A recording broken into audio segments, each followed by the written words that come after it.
Well,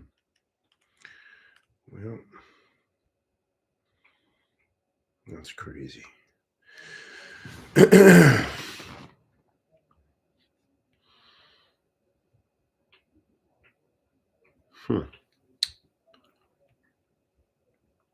Alhamdulillahi Rabbil Alameen.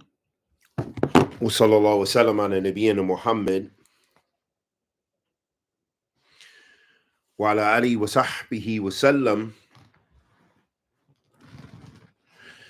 أما بعد أحبتي في الله السلام عليكم ورحمة الله وبركاته. أسأل الله كريم رب العرش العظيم أن يتولنا في الدنيا والآخرة. We ask that Allah subhanahu wa ta'ala, the Almighty, to accept our good and forgive our evil and protect us from kulli su' wa makruh.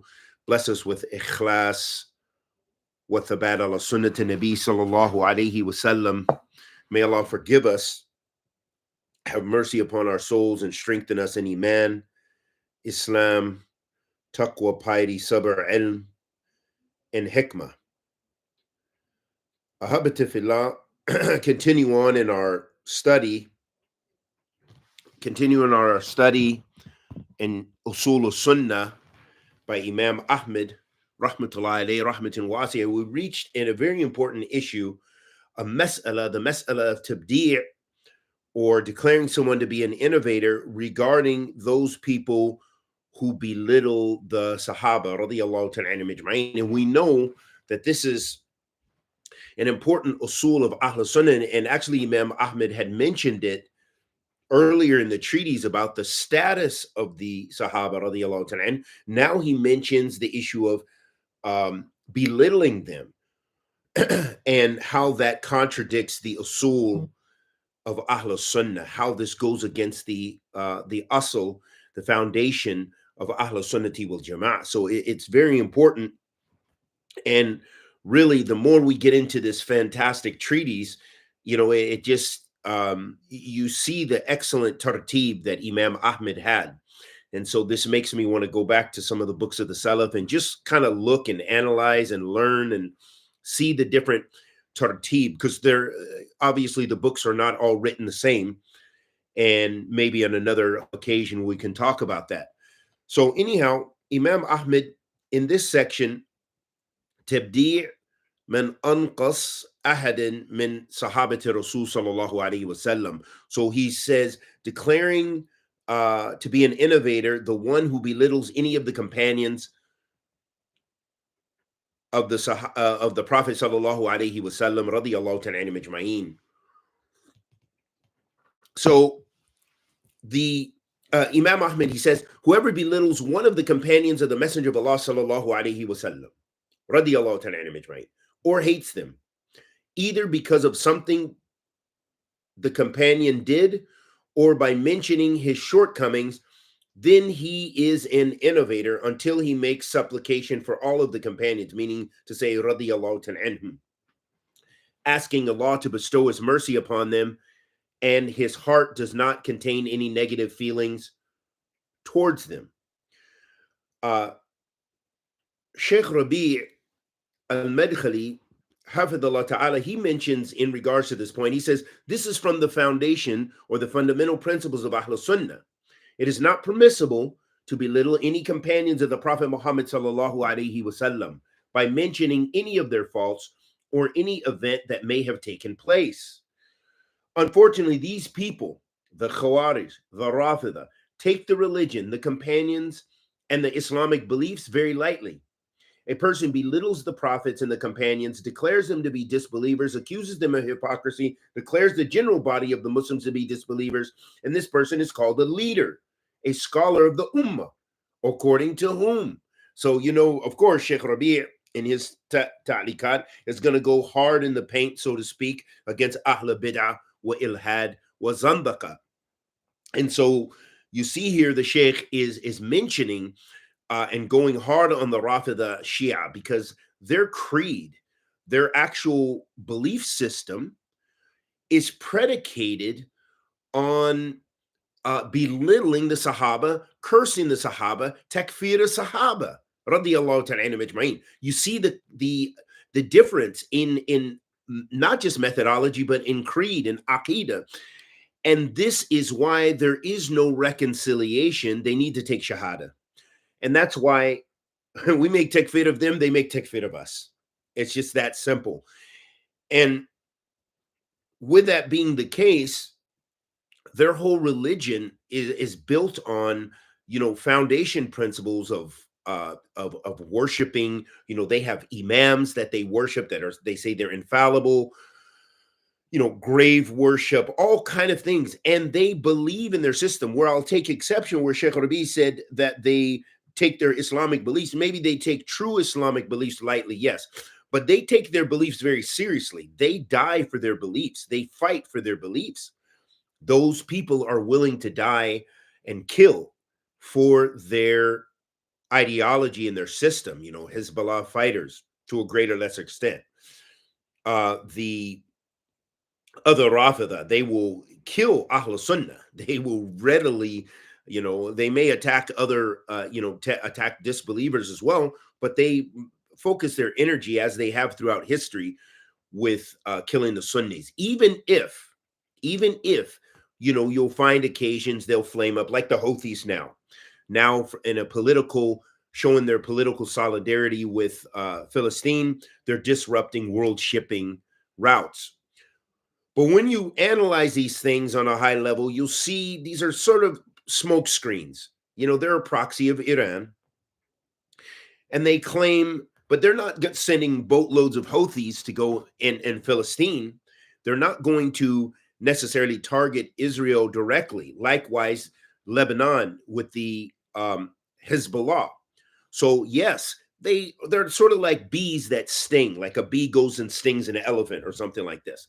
They don't want to go and fight and really go to war, for example, with Israel.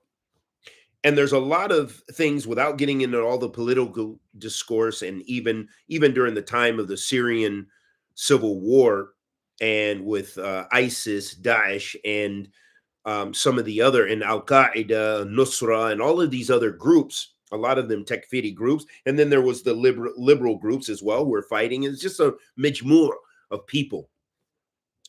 But what you find with a lot of those groups is they were very much making sure Israel was going to be safe and sound. And so that's why Israel was like, hey, whatever's going on in Syria, okay, just make sure none of your missiles come over here.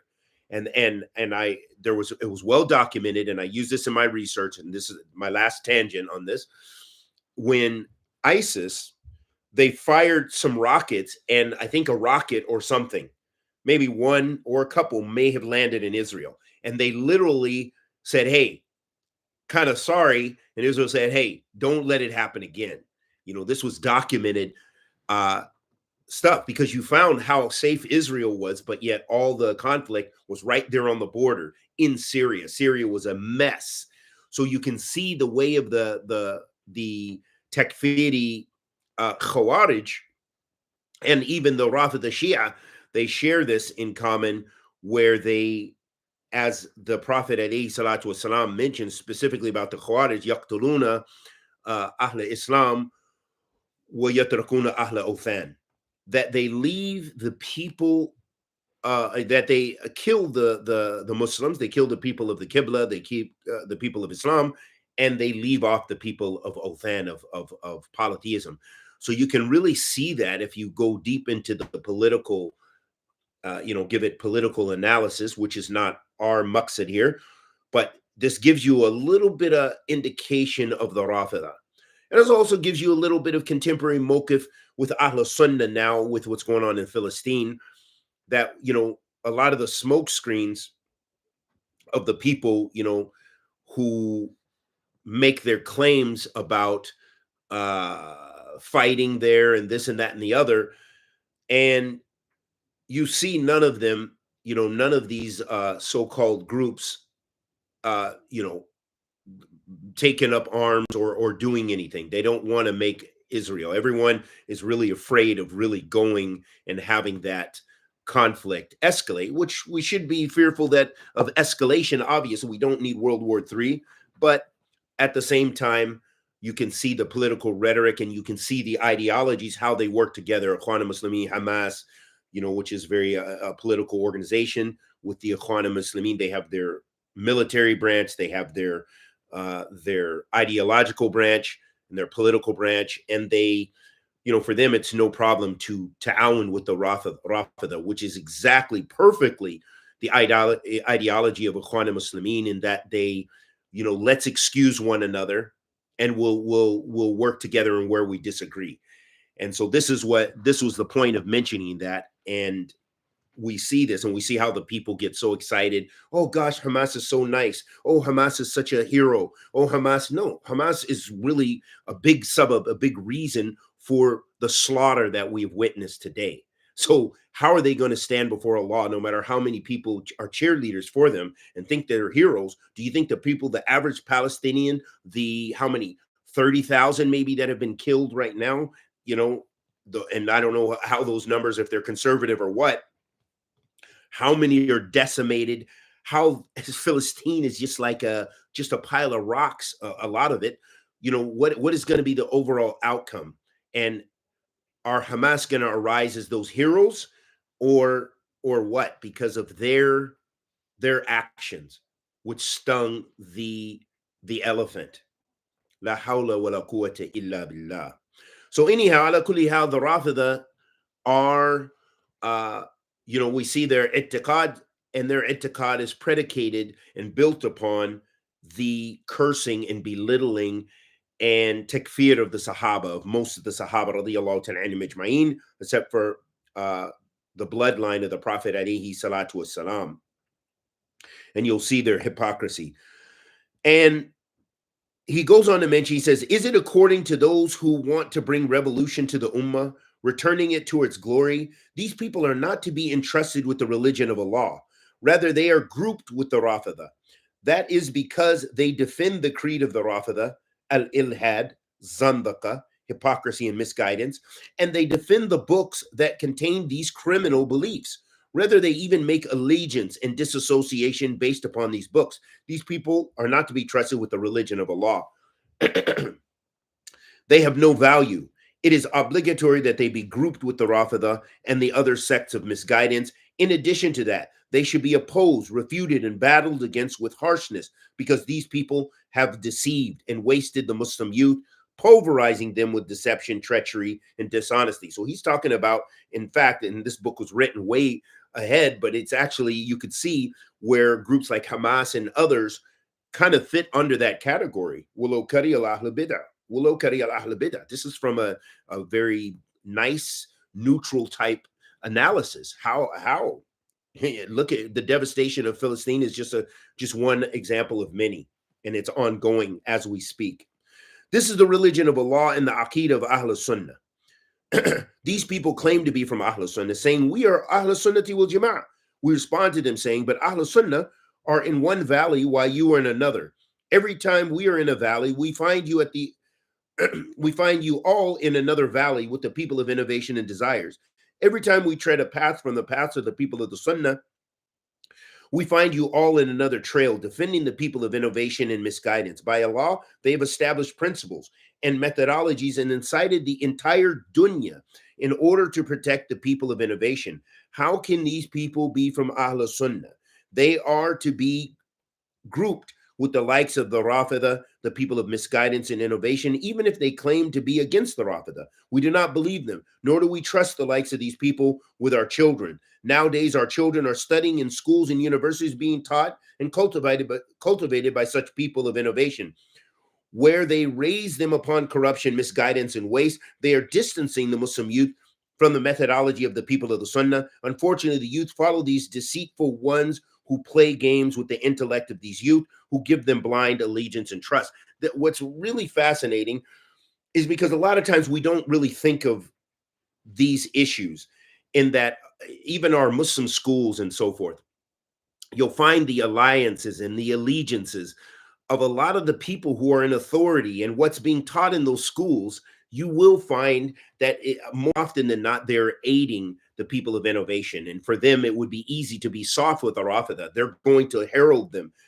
The people who oppose, who hated the Sahaba, radiallahu ta'ala, that's our means for understanding Islam. they will support them, and they will attack Ahl Sunnah and attack and undermine the Usool i'tiqad of Ahl Sunnah. This book could never be taught in a lot of your average Muslim school anywhere in America or anywhere. Not that maybe it's above the children, but still, even the principles in there. No, they're going to teach them more Ashari Creed. No, they're going to teach them more to love and be hand in hand with the Rafida. No, they're going to teach them to be more politically active and kind of accept the progressive liberal movement. And hey, we need more congresswomen and congressmen in who can just totally throw away their Islam, but as long as they help us get a masjid, as long as they help us get some Muslim rights, as long as they help us, keep our Muslim businesses open. This is the mentality that will be the overall result of what's going on. It's not going to be a rectification of the Ummah of Muhammad sallallahu alaihi wasallam. It's not going to be in light of what Imam Malik said, La yasla akhira hadhi ummah illa bima salaha awlaha abadan. It's not going to go that way. That's not how it goes, because you see that the early generations and throughout Islamic history, unlike today, that people were concerned with hijrah. They were concerned with preserving their Islam. Not us. We're concerned about preserving our dunya.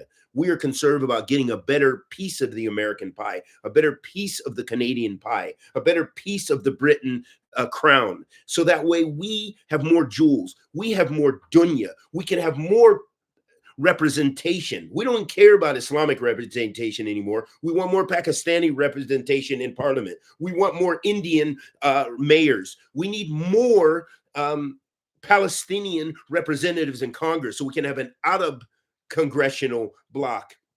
This is what our concerns are these days. We're not concerned about Islam, and we have to be real of what we see around us. If we're honest. We're honest. Most of the people, they don't want to hear that. But I'm telling you, the few people who are listening, that this is a part of that maqsad. And this is why you need to study books like this. And this is why you need to ground yourself in books like this to help yourself to navigate through all the fitna, all the kalam, all the garbage that's out there. Let me give you another example. I went to a gathering. May Allah bless the brother. He invited me. And he invited a lot of local imams here. And some of them, I would say, some of the, they're tulab al-ilm, they graduate from Jama Islamiyah, they have so much khair, and they call to Tawheed.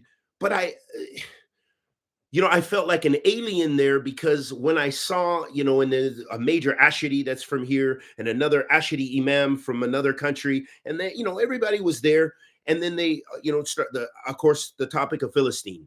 And of course, all of their manhaj became clear. And so all I can say is this is the leaders of our communities. These are the leaders of our communities. This is where not just our children, but everyone is a part of this. And I'll just honestly say it, Ahl Sunnah ala minhaj salaf qalil. Ahl Sunnah ala minhaj salaf qalil. They're very few. It's very few, because their resolutions for what is taking place, I don't care how many dollars they get, how many grants they get, how many institutions they build. It looks so nice. Brother, all of us have Lexuses. Why are you talking bad? Brother, we're getting people in Congress. Brother, okay, yeah, it looks good in the dunya. But honestly, do you think they're going to let you practice real Islam? And what do you think your overall objective of you getting slices of the dunya, a bit better of the pie? How many of your children are going to be sacrificed in their deen? What kind of Muslim is going to be the outcome of your methodology and your acquisition of the dunya? This is what I will wait to see. And I don't want that. But this is my understanding, my minhaj, what I see. I don't see that happening. And we can look at that from an analysis of a secular analysis. I can look at it in movements in the Black Revolution in America. I can look at that from all kind of other movements around the world. And in the eyes of Islam, abadan, it's not going to happen, because they don't want pure Islam. Yes, they'll allow Hamza Yusuf. Yes, they'll allow what's-his-face, Umar Suleiman will come up and make supplication in Congress. Yeah. And it looks good to you. You're fooled by that. Like, really, Congress gives a damn about your Islam?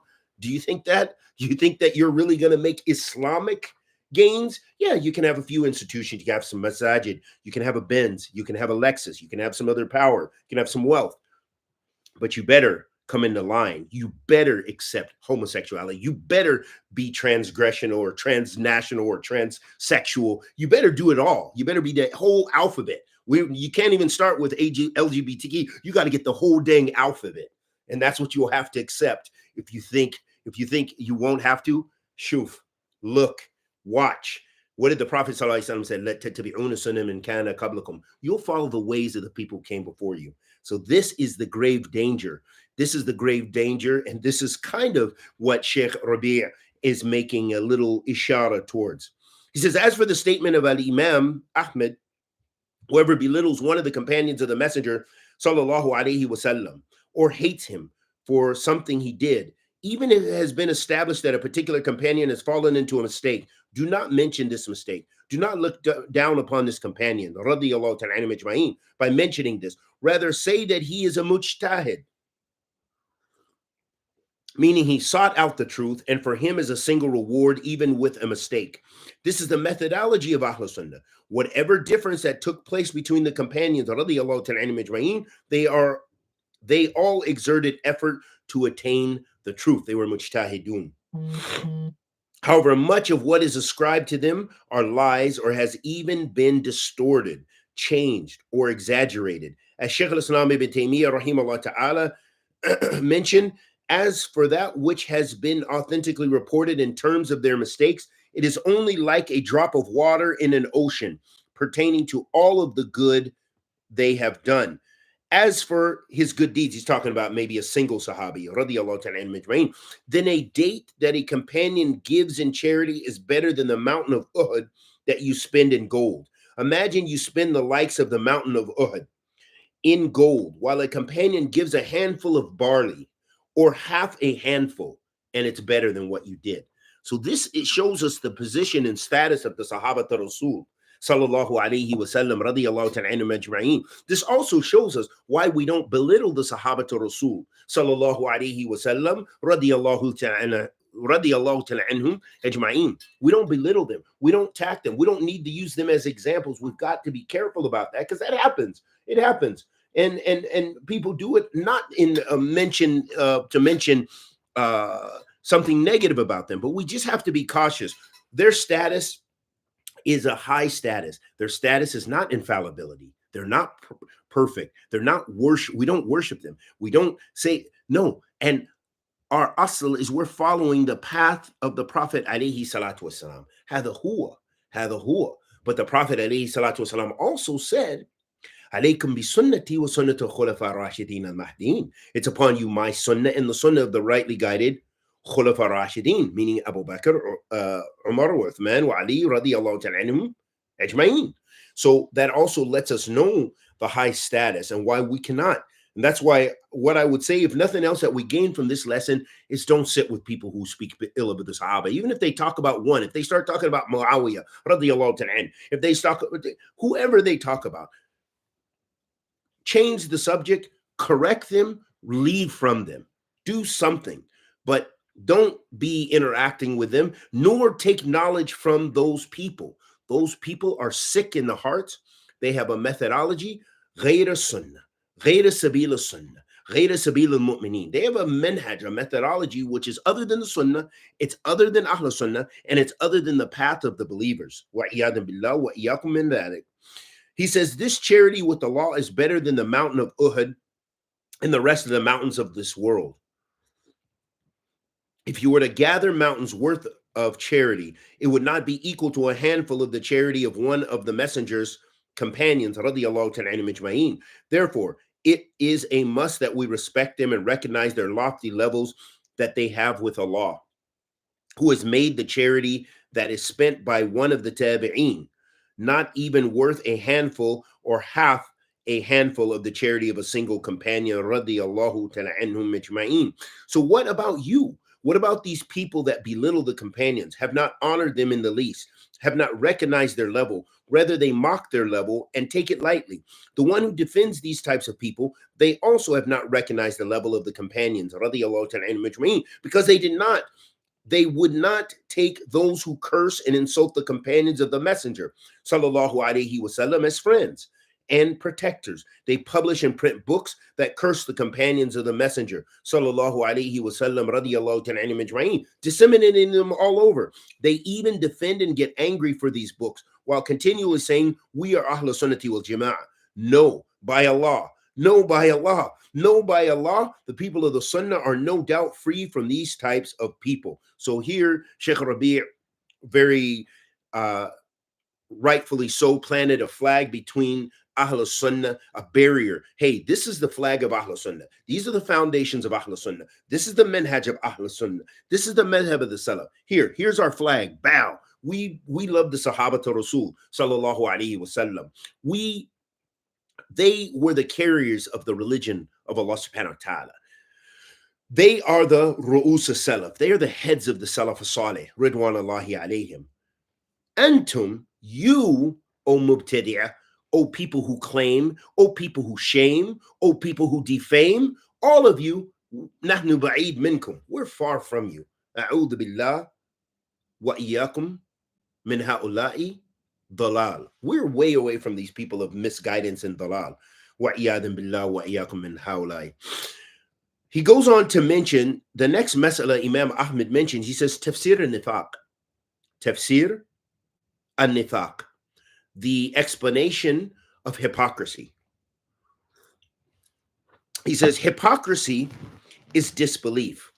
It is to disbelieve in Allah, worshiping other than Him, while outwardly professing to be Muslim, as was the case with the hypocrites during the time of the Prophet sallallahu alaihi wasallam. So this is a very dangerous and scary mas'ala, the issue of hypocrisy. And we know Allah subhanahu wa ta'ala explains in detail in the Quran about the hypocrites and what they would say and say. They say that nahnu muslimun, you know, we're the people who rectify. We're the people doing good. Lakin hum mufsidun. However, they are mufsidun. They are the wicked.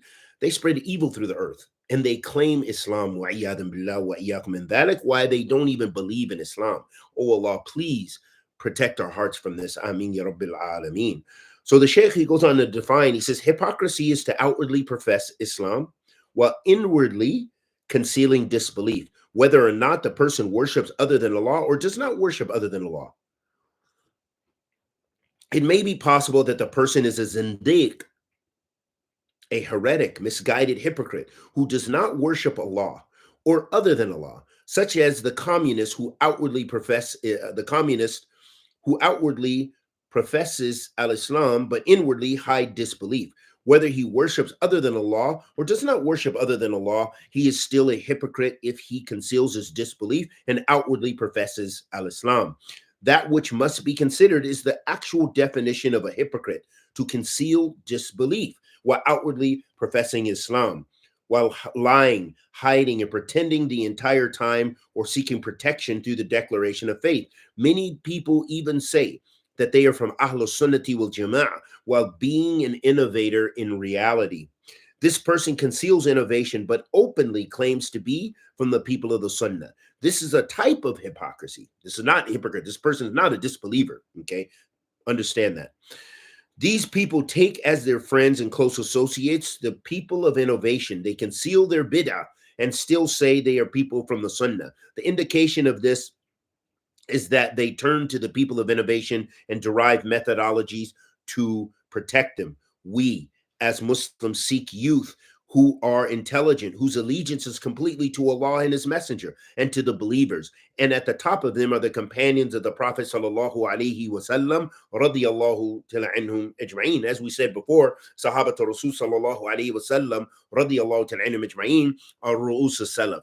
Ru'us salaf. They are the heads of the Salaf. They are the leaders of the Salaf Salih, ridwanullahi alayhim. If we see a fault in his allegiance, then there is certainty. There is certainly a serious flaw in Aqidah which has destructive implications. So it's very important, and we could go on and talk about this mixing with Ahl Bid'ah and so forth, that we do need to be cautious with our religion. We do need to be cautious about who we take our religion from, especially those people who have bid'ah mughalladha, who have a serious in-depth bid'ah, that no, we shouldn't be sitting and shouldn't be immersing ourselves with these people. That doesn't mean you can't pray with them. So we do have to understand these boundaries. You do have to understand these masail and when it comes into, but in general, this is the mokif of Ahl Sunnah. Ibta'id, because it's safety in your religion. If you hang out with a whole pack of takfiris all the time, what do you think is going to be your situation? You could not even believe, maybe you don't even believe what they believe, but you have 6 friends and they're all takfiris and they love takfiri figureheads and ideologues and callers. Okay, eventually you're either giving them dawah or they're giving you dawah, and you're affected by them, or you are infecting or affecting them. And more than likely, if you have a pack of 6, which in a sense we can make an analogy, a pack like the dogs, a pack of wild dogs that you hang out with, you're going to begin to bark like them. You will begin to bark like them because you're going to be affected. They'll get you on issues that are unclear. Hey, but so brother, what are you saying? Are you okay, let's say we're not making takfir of the leader, but why don't we spend some time drinking coffee and talking about the leaders? Brother, can't we? Let's come to an agreement. Do you support what they're doing? Do you support? I'm not saying takfir, but do you support? They will draw you in. They will get their slime on you to where you won't be able to leave them until you become like one of those slinky toys. I don't know if they make them anymore, but the slimy toys, and you'll become immersed with that until you become one of them. And this is the reality. This is the cold, scary reality. And this is one of the reasons why you don't sit and immerse yourself with the people of bid'ah and desires, because it's for safety in your deen. It's for safety in your religion, in your iman. He goes on to mention, he says, this aforementioned definition is hypocrisy, to conceal disbelief and open professing al-Islam, such as the hypocrites in the time of the Prophet sallallahu alaihi wasallam. Shaykh al-Islam Ibn Taymiyyah rahimahullah ta'ala said some people think that hypocrisy is limited to the time period of the Prophet Muhammad sallallahu alaihi wasallam and is finished. This is a mistake. Hudayfa radiyallahu ta'ala anhu said, hypocrisy during our times is worse than during the time of the Messenger of Allah sallallahu alaihi wasallam. They said, how? He said, the hypocrites used to conceal their hypocrisy during the time of the Messenger of Allah sallallahu alaihi wasallam. As for today, they have made their hypocrisy known. La hawla wa la quwwata illa billah. Nowadays, this is also widespread, especially amongst these political movements, as some have bore witness by saying, I have not met a politician that does not lie. Some people even said, politics is hypocrisy. Many Muslims who involve themselves in politics have hypocrisy in their actions. From the signs of this hypocrisy is that they align themselves with the people of innovation and establish dangerous principles and methodologies to combat and tear down the methodology of the people of the Sunnah. From amongst these concepts that they have established is al-muwazinat, as well as the principle of the wide and expansive minhaj, that you can just co-opt every kind of dawah, and we're all from Ahl Sunnah as long as we're not Shia. Okay. When we talk about Ahl Sunnah, you could say there's ta'rifain. You could say there's 2 well-known definitions of Ahl Sunnah. Ahl Sunnah meaning everyone who is not Sunni, everyone who is not Shi'i. This is one definition. Every Muslim who is not Shi'i is considered Sunni. This is one definition. This is the wide, expansive definition, which is a general ta'rif, okay? Sunni Muslim, okay? And this is what some of the people, they operate only by this definition. Ahl Sunnah also has a restricted meaning, meaning those people who follow the Sunnah of the Prophet sallallahu alaihi wasallam in their statements, in their actions, in their belief, in their interactions, okay, in their methodology. That this is referring to what is referred to as Ahl Sunnati wal Jama'ah. And this is also a reference to Ahl Hadith was Sunnah. This is also a reference to Ahl Athar and the Salaf Salih, and in contemporary times, Salafiyun, or all of these alqab, all of these names throughout history. This is a special definition. So there's 2 different ways to define, and what you're generally finding with Ahl-Sunnah is they're talking about the restricted definition. So that's why they don't include Tabd'ee, Takfeeree wa Hijra, Ikhwan Muslimin, all of these contemporary groups and organizations to be from Ahl-Sunnah.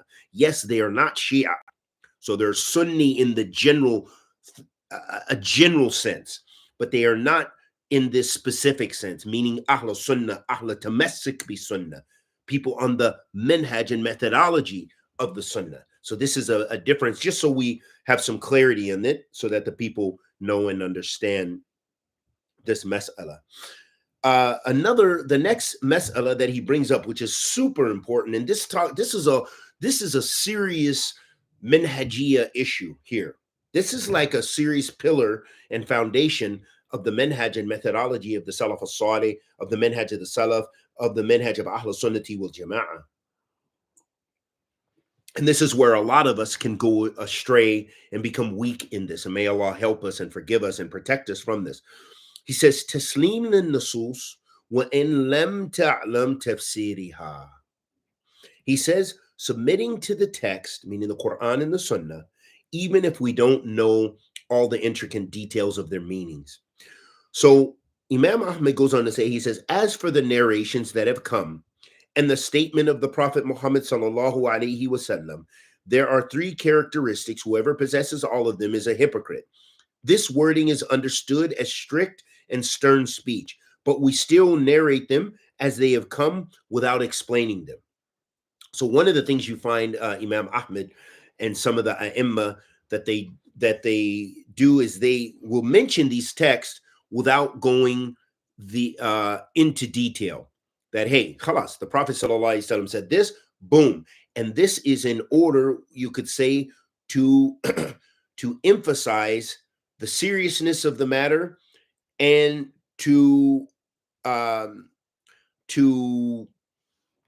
emphasize the seriousness and to emphasize the threat of punishment as well.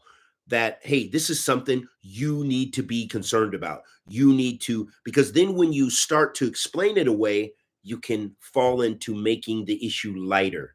So this is why some of these nusus, you'll find some of these nusus of punishment and so forth, some of them that Ahl Sunnah were very stern and they just stopped. And that was in order to put the fear of Allah subhanahu wa ta'ala in the people, so that they would be away from these traits in totality. So Sheikh Rabi, he goes on to explain, he says, when Al-Imam Ahmad mentioned that hypocrisy is to openly profess al-Islam and to conceal disbelief, he then mentioned a number of narrations showing the indicators of hypocrisy, alamata nifaq, the signs of hypocrisy, while making a distinction between the two types of hypocrisy. And what are the two types of hypocrisy? So here we're talking about nifaq amali wa nifaq i'tiqadi.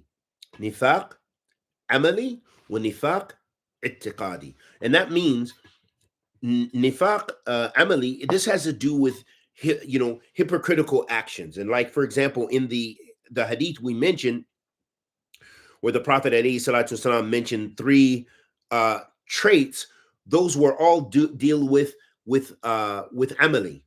These things don't take you out of the fold of Islam. They're very serious. They are signs of hypocrisy. They don't take you out of the fold of Islam.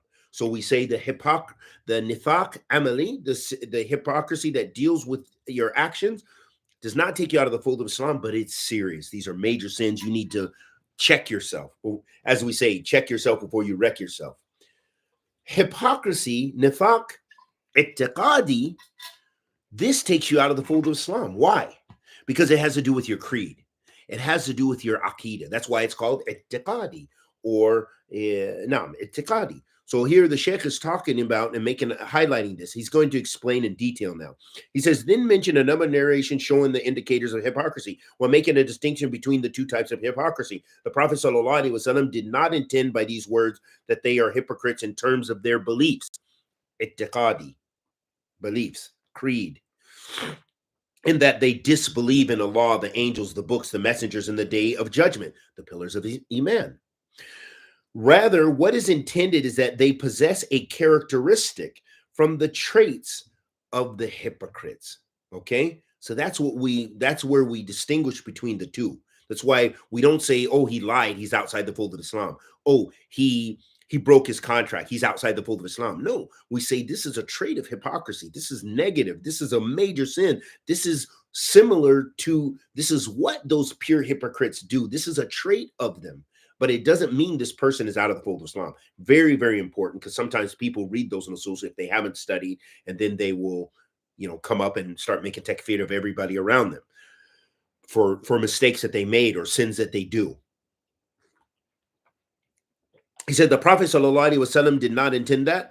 And then he goes on, this here is another type of hypocrisy, rather in i'tiqad. Rather, what is intended is that they possess a characteristic from the traits of the hypocrites.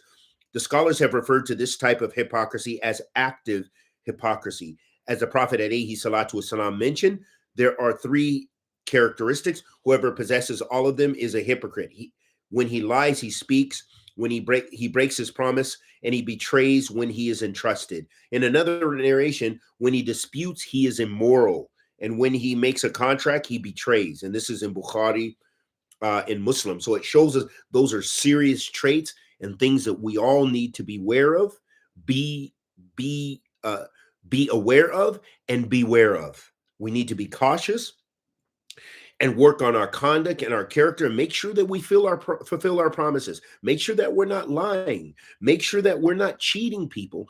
And make sure, this is a scary thing too, that when we get into arguments, we don't go beyond the bounds. When we get into arguments, we don't go beyond the bounds. For example, there are some people who have issues with anger management and other things. And when they get in a dispute and argue, they divorce their wives in different languages. They do everything.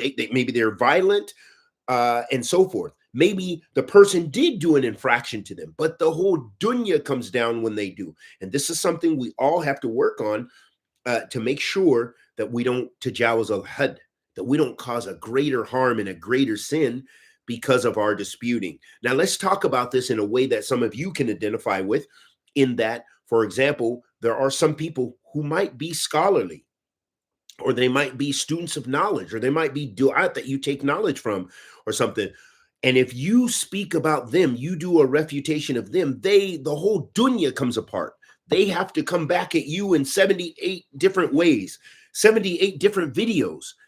And it becomes a thing of hawa. This is for those who want to know, now it's probably a couple years now since Haji, okay, I wanted to say something else, but Haji, since he did a video, he did these memes of me, and I had to restrain myself tremendously because I wanted to let the dunya ride on him. I wanted to come out so hard on this dude, but I had to calm myself because I knew it was my hawa that was going to speak. It wasn't going to be knowledge. I didn't even listen to what he had to say. I wasn't going to give him the time of my precious time. I gave you here's what I'm saying. Correct yourself. Here's the aqeedah of Ahl-Sunnah. Here's the minhaj of Ahl-Sunnah. And I left it. I didn't care what his response was. But then I saw, he had to come with memes. He had to make pre-advertisement and stuff like this. May Allah guide us. May Allah guide us all and forgive us all and rectify our condition and affairs. But I didn't want it to tajawuz, because what can happen, it's easy to let your hawa. I could have responded in 78 different videos, and I could still, like even 100, taking time. I'm going to do 10 videos every day for, to respond. What is that done for the dawah? What is that done for my deen?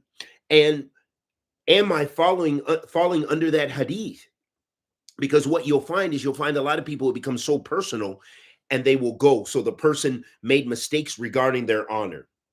They have a right to defend their honor. But the fact is, they might go way beyond that. They may it becomes racial, it becomes tribal, it becomes everything under the sun. They just tear the whole dunya down in order to get back vengeance, so to speak. So you have to be cautious. And we've seen this in a lot of refutations with the people.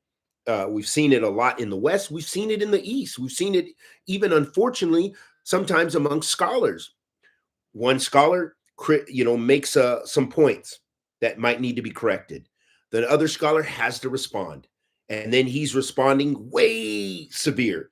Then the other scholar writes a few other things. Next thing you know, whole communities are split, whole masajid are split. So-and-so is no longer from As-Sunnah. And if you sit with him and if you defend him, you're with him. And it just becomes disastrous. And we've seen it many times. Wallahu musta'an. So it happens. And what is the result? A lot of times it's hawa, it's desires. And what can it be? And it can fit under this narration that a person can be illustrating a trait of hypocrisy. So if you say, Sheikh, there was some issues here, and then he's got to write a whole 7-page article on you, 27 pages, 7 pages, nothing, 27, 30 pages against you, only because you advised him. Maybe you were right, maybe you weren't right. So he could have advised you back. But no, he wrote a 27, 30-page article that has to be published, and it's in the world, and it's on the website, and it's on the publications, and it's here and it's there, because you differed with him. And so that is a dangerous trait. That is a dangerous trait that we all have to work on and be cautious, especially those who are in the dawah scene, to be cautious. And I was just listening today. It's fantastic. Sheikh Ibrahim Raheli Hafidhullah Ta'ala, and he was mentioning about he has a lecture. It's about an hour and 15 minutes. You can find it on YouTube. I just downloaded the transcription, so I printed it. And anyhow, he was mentioning one of the things he mentioned, which had to do with this issue, of that going beyond the bounds. That yes, you have a right to defend yourself, but then if you have to write 27 books about this, and it just goes, this is a very dangerous trait. A very dangerous trait, and it could be a trait of hizbiyah as well, that you can fall into following the path of the way of the mubtadi'ah, and that instead of taking this thing and dealing with these issues and this and dealing with the thing in a knowledge-based manner, you lose all control, and then you've got maybe you're cursing, maybe we've known many examples, because obviously our scholars, we hold to a higher level, and we don't usually see the degradation to that level. But from students of knowledge, we've seen it. I've seen brothers graduate from Kulli Hadith. And then the way they threaten, and I'll mention a couple of names. I'm not going to mention the individual who said this, but the individual, he was attacking our brother, may Allah have mercy upon him and bless him with Jannat al-Firdaus, our brother Ismail Beaumont, and another brother. And this brother graduated from Kulli Hadith, was cursing them, and they recorded it. I think they removed it off the internet, but I heard it. They recorded it and say, we're going to take this to one of the mashayikh. What are you doing? You're going to, what? I don't give up. But cussing. This is perfectly fitting within this hadith, a trait of hypocrisy. You're a graduate. You are supposed to be on a higher level. You're living in Medina. Matter of fact, I live near this guy. I'd see him all the time. I'd see him in the house of Sheikh Ubaida Jabri. I'd see him in the house of, I'd see him in the Dars of Sheikh Abdul Masin al-Abad. I'd see him in between here and there at the grocery store and going, oh, Akhi, you're going to the masjid. We pray in the same masjid.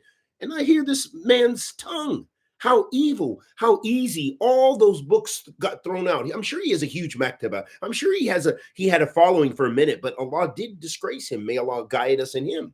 But the point is, look at this. Where did the ilm go? Where's the thamarat al-ilm?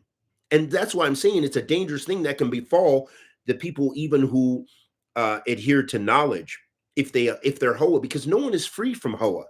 But the person who has more knowledge, they have more tools if they act on it. If they don't act on it, those things can just be, they can be almost like worse than the awam. Some people have knowledge, they have memorization, they have this, but they're worse than the average Muslim in dealing with a lot of crisis and everything, because the knowledge didn't affect their deeds. The knowledge didn't affect their character and their conduct. And that's what I'm saying. The guy, how do you even let yourself go out like that?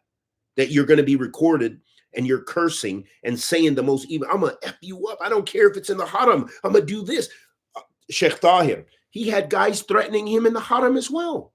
One guy said, I don't care. So this guy is probably a person who's supposed to be like a student of knowledge as well. He said, I don't care if Tahir's teaching in the haram or the hammam, meaning the haram, the Prophet ﷺ's masjid, or in the hammam, meaning the bathroom. Okay, what has happened to the people? Threatening physical violence in Medina. What happened to you? And you guys are supposed to be the students.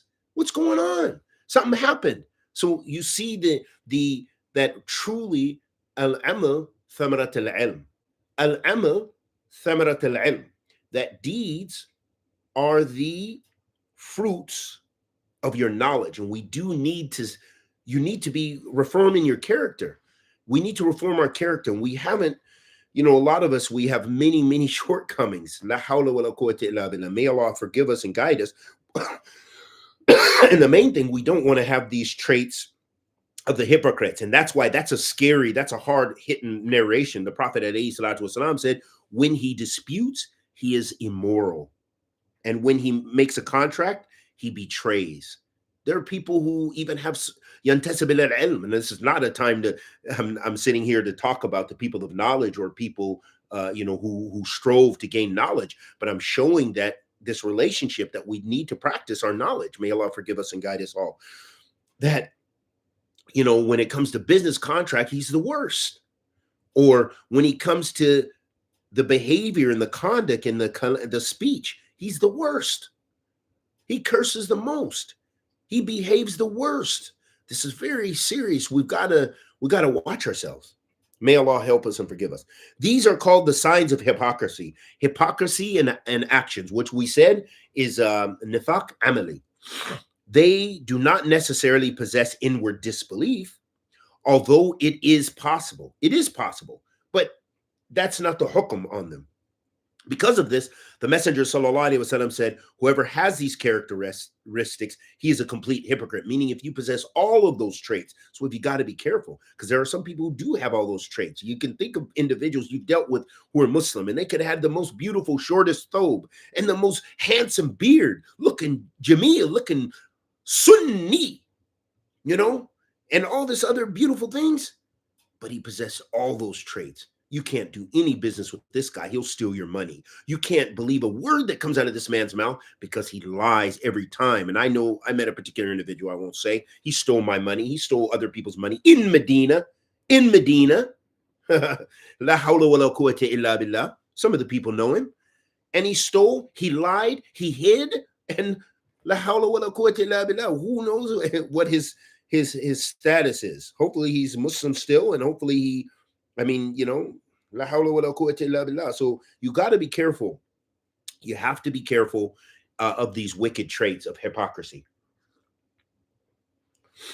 Regardless, it is a must that we warn from this type of person who breaks his promise, lies when he swears, betrays upon being entrusted, and transgresses during disputes. By Allah, it is a must that we think badly of him and that we warn against him because he possesses strong indicators from the signs of the real hypocrites. Even with this, we do not say for certain that he is an absolute hypocrite, but we are cautious. Okay, so we don't make takfir of these individuals, but we do need to be cautious. If someone's going to do business with him, we need to kind of let them know. If someone, maybe even in the marriage situation, a sister's going to get married, and then we know that this particular individual has some wicked traits like this, her wali should be alerted. These kind of things, these are real masail that come up. May Allah help us and forgive us and guide us all. We mention these narrations and do not say that for certain the described person or the described people are disbelievers. Rather, we refrain from stating these words, for indeed this is closer to honoring the prophetic narrations. Some of the scholars of the Salaf used to say that we do not explain these narrations, while others clarify these narrations in order to refute the Khawarij who claim that anyone who possesses any of these traits, then he is an absolute hypocrite, 100%. And they declared the people who possess these traits to be disbelievers. So this is very important. This is what I wanted to kind of say. I just didn't want to jump over what the Sheikh was saying, but alhamdulillah, I'm glad he brought that some of the Salaf did explain this, and some of the scholars, and throughout our time, a lot of our scholars will, but some of our scholars take the position. I can recall Sheikh Ubaid ibn Abdullah, Sheikh Ubaid al-Jabri, rahmatullahi alayhi, rahmatan wasi'ah, that I remember when he would talk about some of these issues, he would kind of leave it to invoke that fear, and he would explain that. Whereas some of our mashayikh would more explain it and give you those exceptions to make sure. But Sheikh Ubaid seem to lean to me of the position of spanking that, letting you know, hey, don't have these dang traits. But he was not of the takfiris. He did not make takfir and stuff like that. So don't get it twisted. But my point is he believed in of taking that position of many of the Salaf in order to get the people away from those things without explaining it. And some of our mashayikh, they explain it and go into details, giving you the exception, saying and explaining that in order to repel the Khawarij who would take those nusus and just run with the Zahir and just make takfir. So hopefully you kind of get an idea and understand this masala of what I'm talking about. So he goes on to say, he says, for example, if we are debated concerning the meaning of these narrations, we clarify that this is hypocrisy in actions and that this is minor disbelief. Okay, that is because belief is of two types, major and minor. Likewise, hypocrisy is of two types, major and minor. Likewise, hypocrisy is of two types, major and minor, and also polytheism is two types, meaning the major shirk and the minor shirk. So if we're dealing with the extremists from amongst the Khawarij, we are forced to clarify that the actual intent from these narrations is minor disbelief. So it also shows that Sheikh Rabi also is kind of that position. It's going to depend upon the scenario. So in dealing with the Khawarij, he believes to explain. Some of our scholars, they just explain. And I prefer that because most of the people, they need the clarification. Okay. But Allah knows best. And it's there's no harm in either way, in explaining it in its particular, depends on who you're dealing with. And in some people, some people need that explanation, and some people they don't. They just need to have that threat that is there and to know that what they're doing is serious. On the other hand, if we see the general Muslims diving headlong into sins and disobedience, we mention these prophetic narrations to deter them. And this is the same tafsir that I can recall from Sheikh Ubaid, without going into details. Okay. And it was in order to deter them from these sins. So not saying, hey, this is not the kufr that this doesn't take you out of the fold of Islam, but instead just leaving those narrations. The Prophet ﷺ said, if you lie, if you cheat, if you do this is hypocrisy, and leaving it. And this is in order to get the general Muslims to not do these things without necessarily explaining it, without giving in details. And this is what Sheikh Rabi is saying. He said, and this is that which is apparent from the way of Imam Ahmad, rahimahullah ta'ala. The proof of this is that which has been mentioned. That is because he opposes the rulings of the Khawarij. Rather, he is from the most severe of the people in combating and refuting them. The Khawarij use these narrations to declare the sinners from amongst the Muslims to be disbelievers. And likewise, they declare those who fall into major sins to be disbelievers. As for the methodology of As-Sunnah, Ahl-Sunnati wal Jama'ah, they do not declare people who fall into major sins to be disbelievers. So, for example, in the hadith, do not return after me as disbelievers, striking at each other's necks. The Khawarij use this text to declare the believers to be disbelievers, while Ahl-Sunnah say that this is a faulty understanding. Rather, the affair is as Allah subhanahu wa ta'ala says, and if two parties or groups amongst the believers fall into fighting, then make peace between both. But if one of them rebels against the other, then fight you all against the one which rebels till it complies with the command of Allah. Then if it complies, then make reconciliation between them justly and be equitable. Verily, Allah loves those who are equitable. The believers are nothing else than brothers in Islam, so make reconciliation between your brothers and fear Allah that you receive mercy. Allah testified to their faith as well as their religious brotherhood. So here the Sheikh mentioned this ayah, which Ahl-Sunnah, you'll see they mentioned this ayah to show what? To show that Allah subhanahu wa ta'ala described them as both possessing Iman, even though they fought each other. So when we see Muslim countries or Muslims fighting each other, that doesn't negate that they're Muslim. They're still Muslim. They've done a wicked sin. This is horrible. We should make rectification. We need to break the parties up. But Allah subhanahu wa ta'ala described them both with the wasf of Iman. Allah described them both as believers. They're believers, and they fell out. It's something over the dunya. It's whatever. They fell and went to fighting. And that's the shahid. That's what the sheikh is mentioning here. So he says, Allah testified to their faith as well as their religious brotherhood, even though they pulled out their swords fighting one another. However, if a Muslim raised his sword against another Muslim while deeming his actions to be permissible, then he is a disbeliever, meaning he made istihlal. But if he knows that shedding the Muslim's blood is impermissible and he is only transgressing because of some lower desires, worldly benefits, or animosity, then this is disbelief in actions and does not take a person out of the fold of Islam. So it's going to depend upon the belief of the person. And this is very beautiful, because here it highlights that issue we talked about before, and that was the issue, for example, the rebels, the Bughat versus the Khawarij.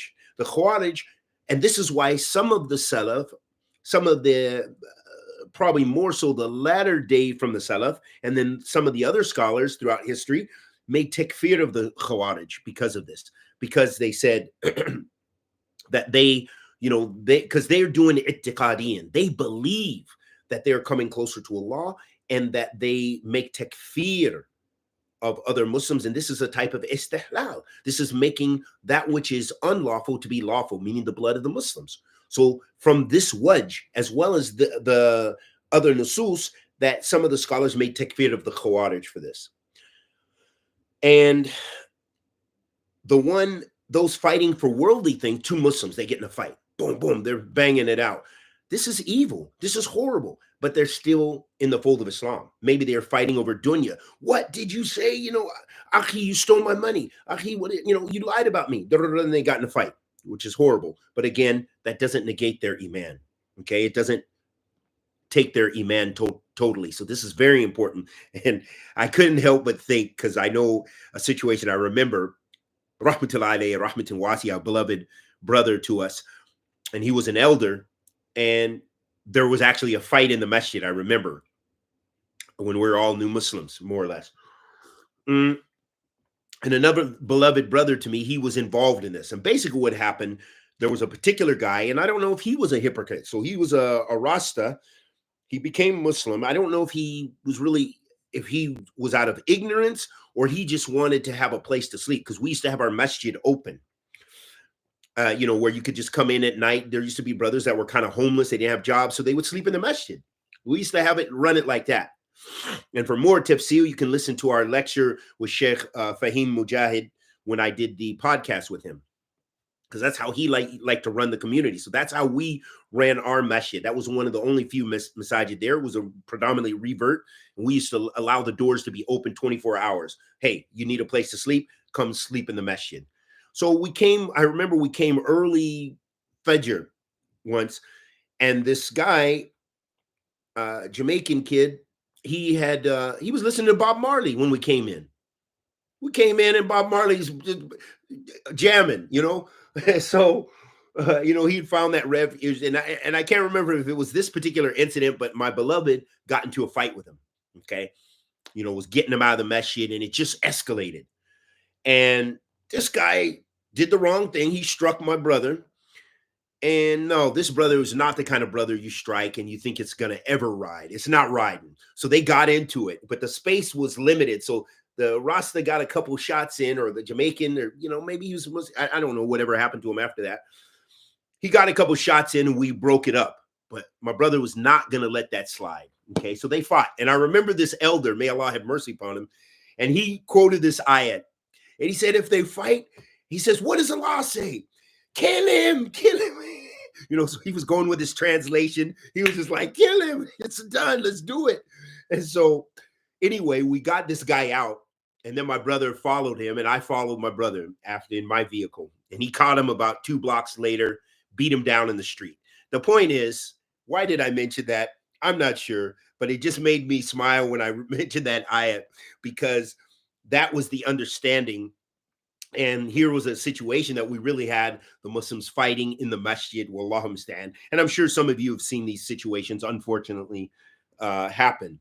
But again, the shahid here is it doesn't make them disbelievers in Allah subhanahu wa ta'ala, even though they've transgressed, unless they believe that this is actually lawful, they're doing a good thing. And this is where you see the takfiris are distinguished, in that they will actually do something. They'll actually dress up as a woman and put bombs on themselves and go into the masjid and blow themselves up in a Rafida masjid or whatever, or in a masjid that disagrees with them. They will actually kill. What happened to Sheikh Abdurrahman Adani, rahmatullah alayhi, rahmatin wasiya, may Allah bless him with Jannat al-Firdaus, one of our mashayikh of Ahl-Sunnah in Yemen, that they actually, when he was coming outside the masjid, and I know one of my beloved brothers from Uganda who was there, he said, I just saw it. He sent us the message after a WhatsApp message when it happened. He said, Ikhwan, boom. I just saw, I was just we were, walking by, and Sheikh Abdurrahman was leaving the masjid in Fiyush, and the takfiris, I believe it was the takfiris, and they had one of those like 50 caliber guns, like the trucks, because in Yemen you got weapons, and they just gunned the sheikh down, Allah yarhamuhu. And those things happen. So you will find those people, for them, it's a matter of aqidah. They believe they're going to paradise. They believe what they're doing is a good thing. It's going to bring them closer to Allah. So they will kill Salafis. They will kill any Muslim that disagrees with them. Salafis, because Salafis speak out against the Khawarij a lot and have the best reputations of the Takfiriyin and those others, better than anybody else.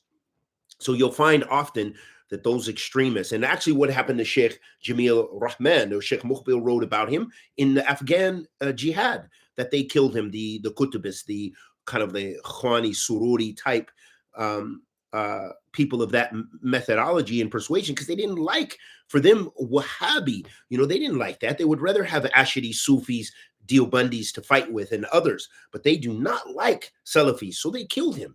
Allah yarhamuhu. And this is what happens. So they will draw blood. But the point is, there's a difference in that type of fighting. There's those people who they believe, it's an aqidah thing. And then there are those, it might be a dunya thing. You stole my coffee and we fight. And then, it turns out bad. May Allah protect us all from all of that. Ameen ya Rabbil Alameen. We'll finish this little quick section of what Sheikh Rabi said, and then we'll stop. So he goes on to say, he says, for this reason, Abu Ubaidah and other scholars of the religion, such as Shaykh al-Islam ibn Taymiyyah, rahimahullah ta'ala, clarified that these texts, which the Khawarij hold on to, misusing them to declare Muslims who fall into major sins to disbelievers, meaning making takfir, refer to minor disbelief, minor hypocrisy, and minor shirk. As for Ahl-Sunnah, they explain these texts according to what we have previously mentioned. Similarly, the hadith in which the Prophet ﷺ mentioned a fornicator is not a believer while he is fornicating. The legal punishment is established upon him, either stoning or flogging. If this person was a disbeliever, as the Khawarij claim, then we would apply the hadith, whoever changes his religion, execute him.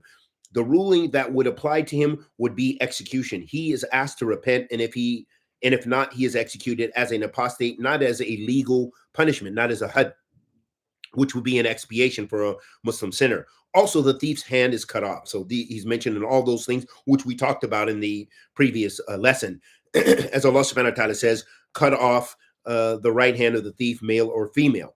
If he were a disbeliever for committing this major sin, he would be killed as an apostate and not merely have his hand amputated. And remember, all of this is under Islamic law, Islamic government, not for you to do in the UK, not for you to do in France, not for you to do in Germany, not for you to be in the desert in Nevada, in America, and doing these kind of things, or New Jersey, or what have you. You don't have that right. You do not have an Islamic state. You do not have an Islamic law. You do not have the means to protect your community. None of the things which make you an imam of the community are present. May Allah guide us and forgive us all.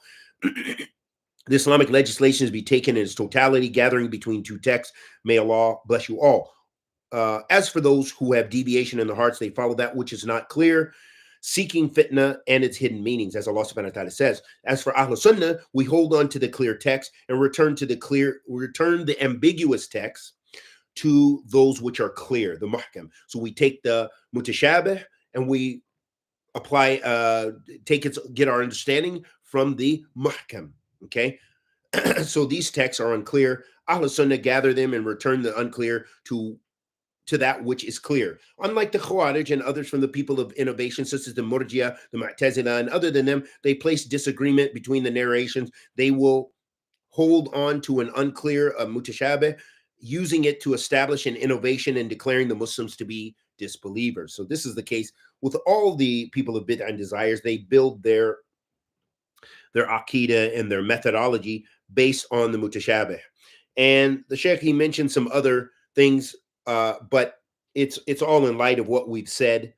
And so we'll stop there until the next lesson. We ask Allah subhanahu wa ta'ala, the Almighty, to accept our good and forgive our evil, protect us from kulli su' makruh, bless us with ikhlas, with the bad al-sunnah, wa sallallahu wa sallam ala nabiyyina Muhammad wa ala alihi wa sahbihi wa sallam. And if there are any questions, we'll quickly take them, hopefully pertinent to our discussion. And if there are questions from the same people about the same subjects, then I'm not going to address them. May Allah bless us all and forgive us all and guide us all. Ameen.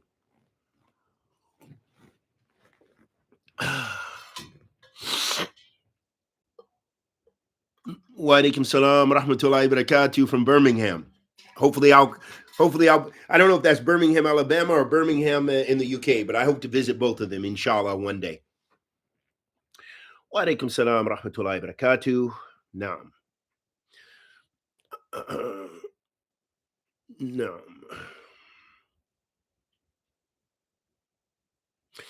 What if a person has all the characters of nifaq, amali? Does this mean, so this is what the Sheikh was saying, but we don't make takfir of them. If you see somebody who has all of these traits, you at least want to beware a person like this, meaning that every time he talks, he's lying. He breaks all of his contracts. I'm not talking about a one-off or you caught him in a lie or you something like this. Those are negative traits. But if you see someone who has all of those traits, again, when you have a trait, that means it's something that's consistent. It means it's not like a one-off. Oh, he lied once. I remember he broke a contract 20 years ago. No, but somebody who possesses those traits, that's someone you want to beware of. You want to stay away from them. No, because it's possible. It's possible, but don't say, hey, you're a hypocrite or you're a kafir, make takfir of them. No.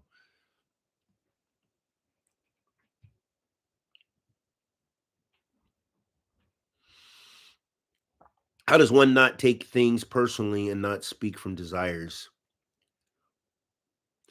Don't speak from your desires. I don't know. I don't know what to say. Don't do it. What can I say? Speak less and study more. Speak less and study more. That will help you control your tongue. Speak less, study more. Simple. Study more, speak less.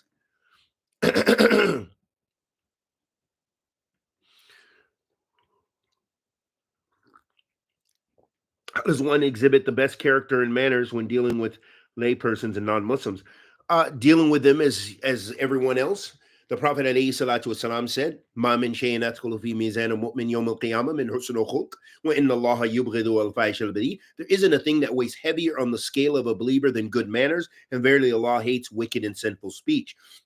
Making sure you guard your tongue, making sure you're speaking truthful, making sure you're kind and gentle with people. Those are kind of common sense things, but that's very important for the believer. So those are traits you exhibit with whoever. It doesn't matter. Lay persons, talib al-ilm, sheikh, whatever, Muslim, non-Muslim. Be good to people. It's very simple. Those things, very simple. Just be good. If you're consistently good, you're on good. Okay, you don't have to worry about it. Just try to be good with people. That's really what it comes down to. Be cognizant of your deen. Know that that's very important. The Prophet ﷺ said there isn't a thing that weighs heavier on the scale of the believer. By knowing that, then that should make you want to practice that by being good, having good conduct and good manners with people and doing good deeds.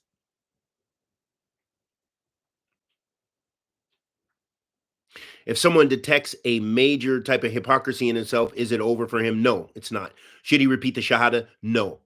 He will repeat the shahada when he's praying all the time.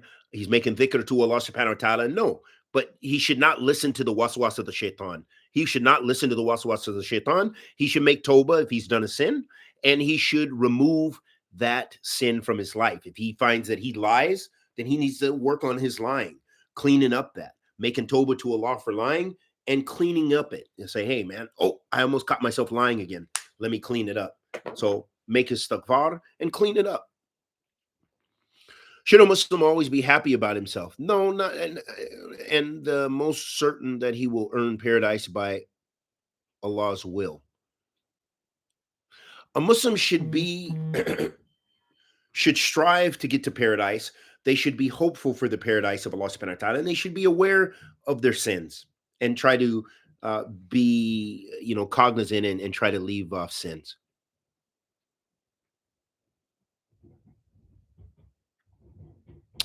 If someone has knowledge of takfir or tabd'ee, should he share these heavy subjects with people or not? It doesn't matter if just a person has knowledge of it.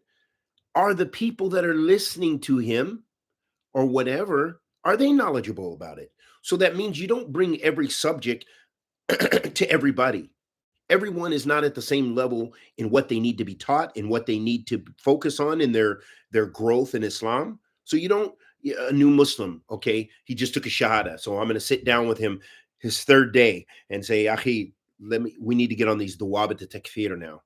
I know you've had a couple of days to learn the shahada properly and kind of know what it means. I know you don't know how to pray yet and stuff, but we need to get these dawabit to takfir and you need to know the mu'anif takfir. No. So again, part of dawah and part of ilm and part of being a person who nurtures people on knowledge is that you speak to the people in what they need and with the beginning issues before the advanced issues. So it's a weaning, it's a learning. That's what Tarbiyah is, and that's what the Rasikhuna fil Ilm do. They teach the people to the extent of their ability, and they teach them in levels and stages. Bughat, it just means like a rebel. Okay, so this is someone who rebels against the Muslim ruler for a dunyawi reason. Maybe it's not a part of their aqidah. And it's hard to really distinguish that, and especially in this day and age, because it's but anyhow, that's the general definition, as we kind of talked about.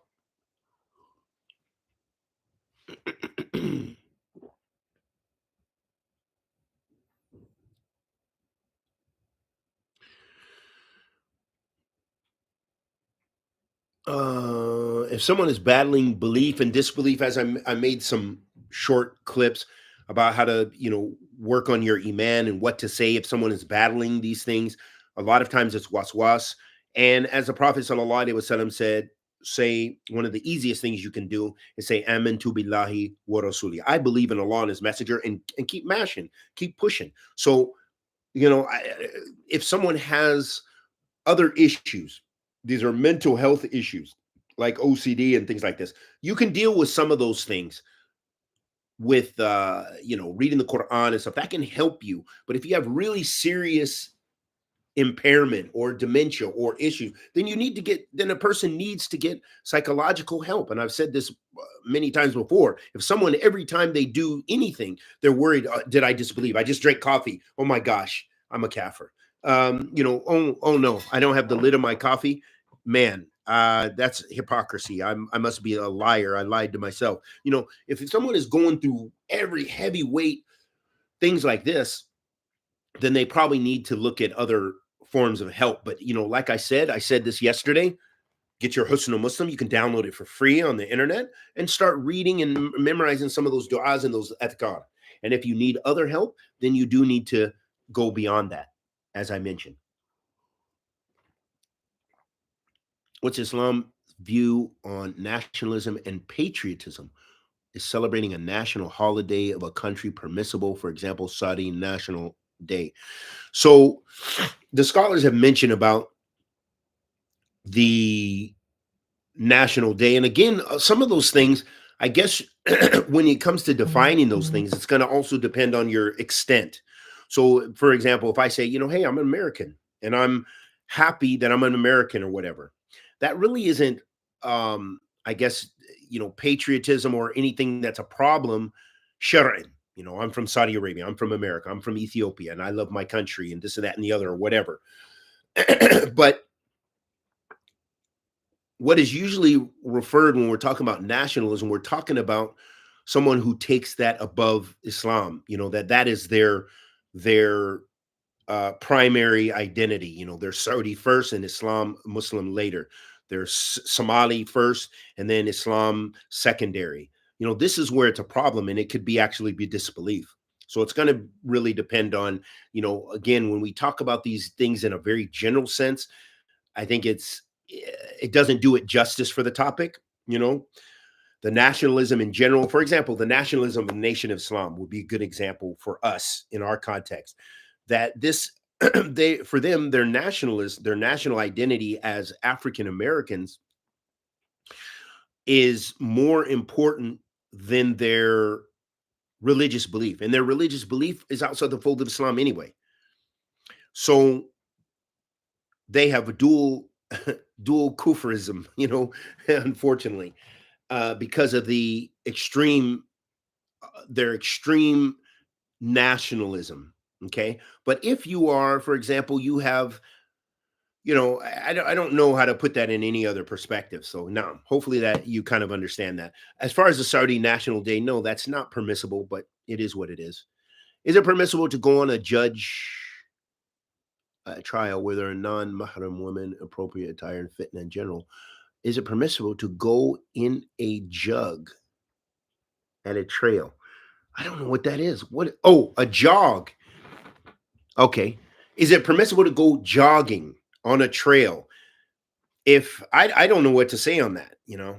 If you think that you have to live your life inside your shell, then live your life in a shell. I don't know. You ask somebody else. Ask somebody else that one.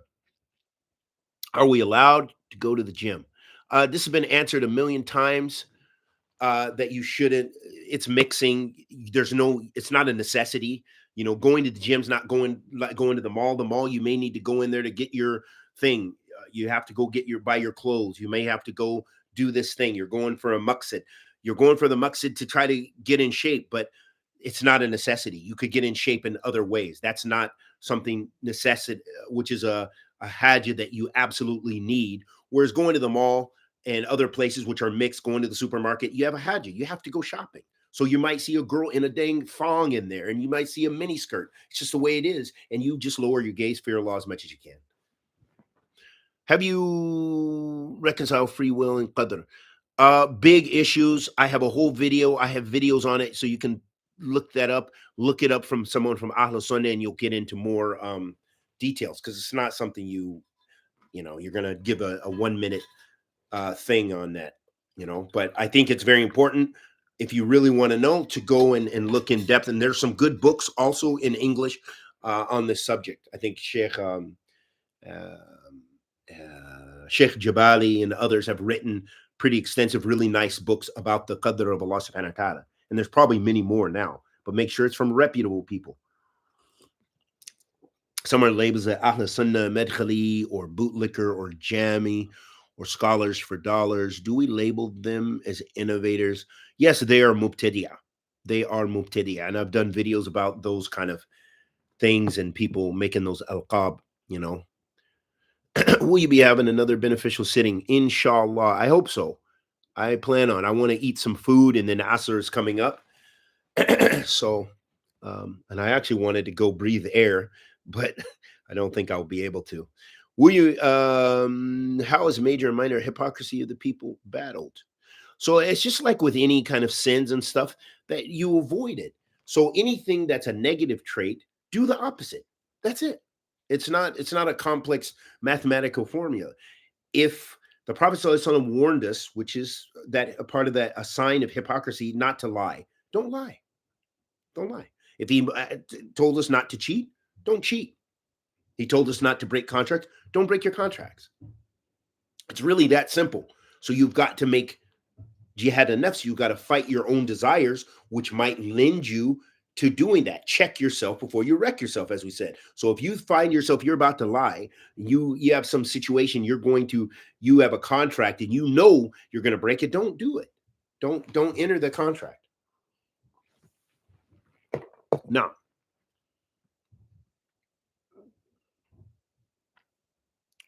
can we give our sadaqah to a masjid of Ahl Bid'ah?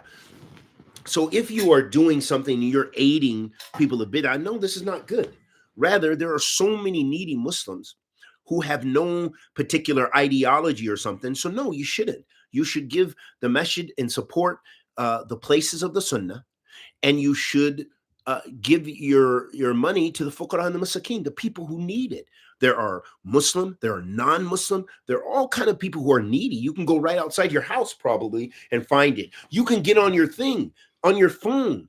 Like I said, I deal with a particular organization. That's where I do my, generally, if I want to do some sadaqah or something like that, and if it's not direct, you can go right on your phone and literally push the buttons in your account and your card or whatever, blip, blop, bow, and you sent money to help some needy in Afghanistan, or you help them in, and you can do that through a charity. So why would that ever be a situation of helping Ahl Bid'ah, helping the Deobandis have a thing? Maybe if you're praying there because it's a general maslaha that, the masjid is kept. I mean, if there was no masajid, in these masajid where I'm at, they are controlled basically by Deobandi, probably muta'assib Hanafis.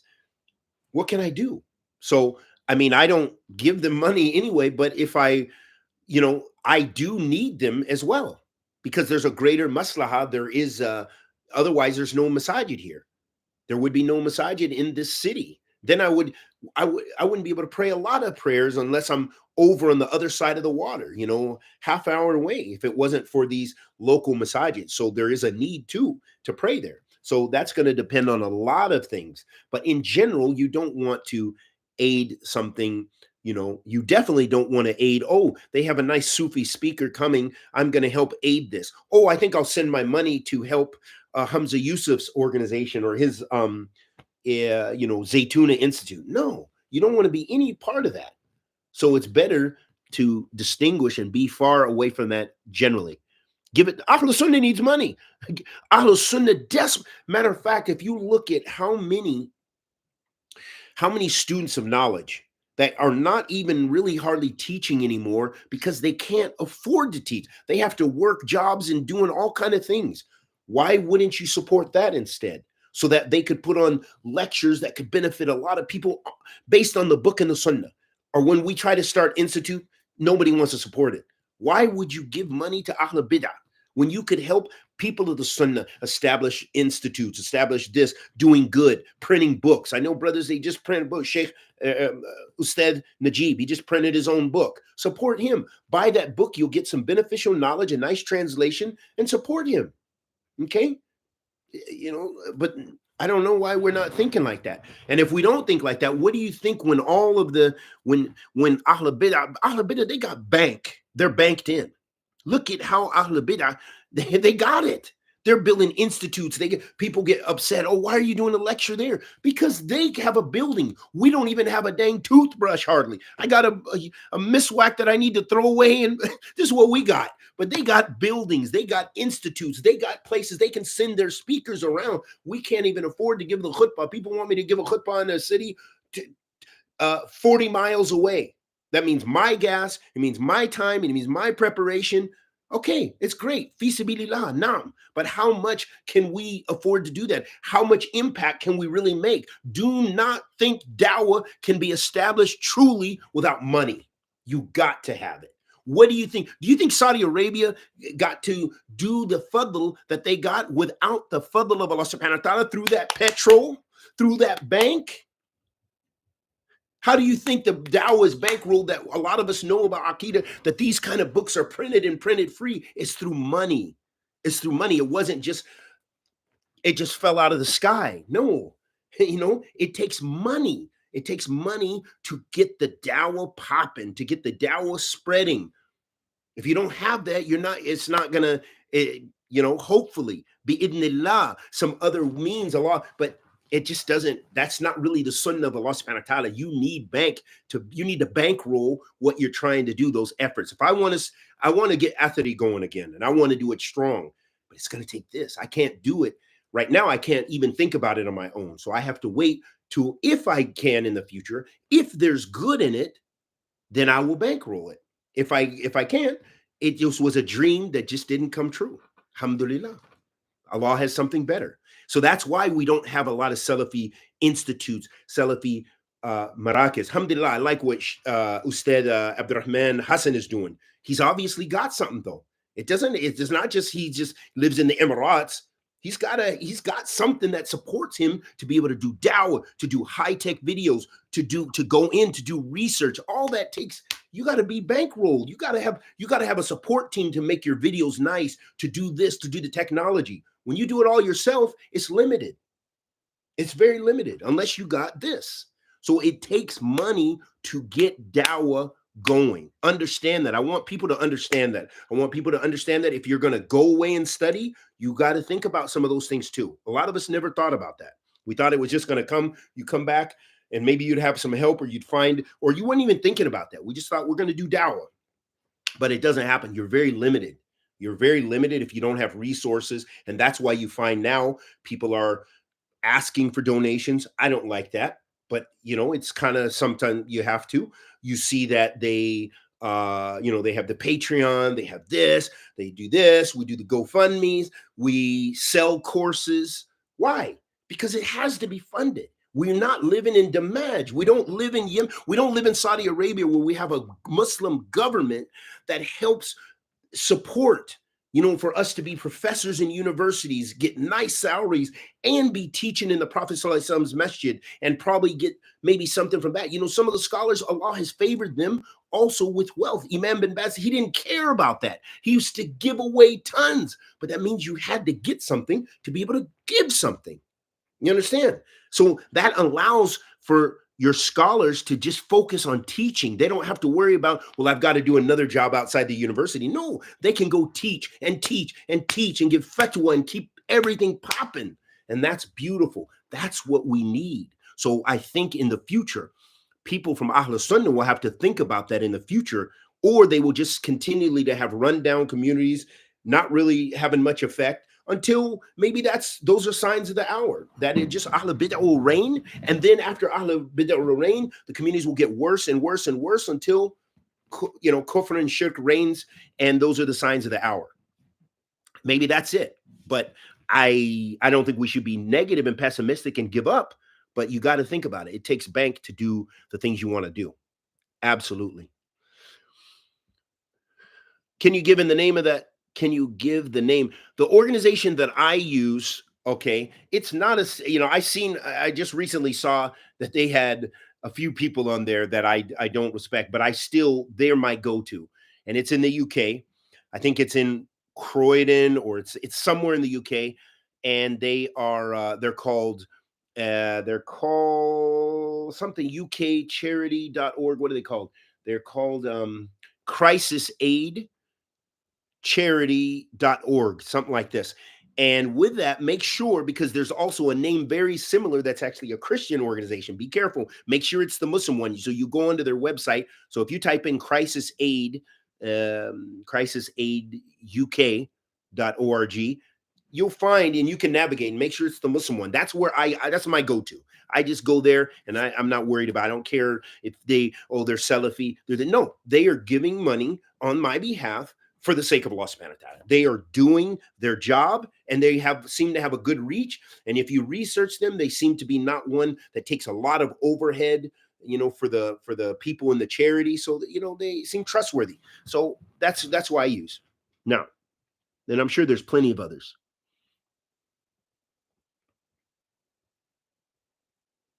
I don't know. I don't really have time to get too much into the all the politics and stuff. And I think I'm going to end right now. Maybe we'll come back on in a bit. Sure. All the sins have nothing but negative implications. It could be a result of not establishing Islam in your home.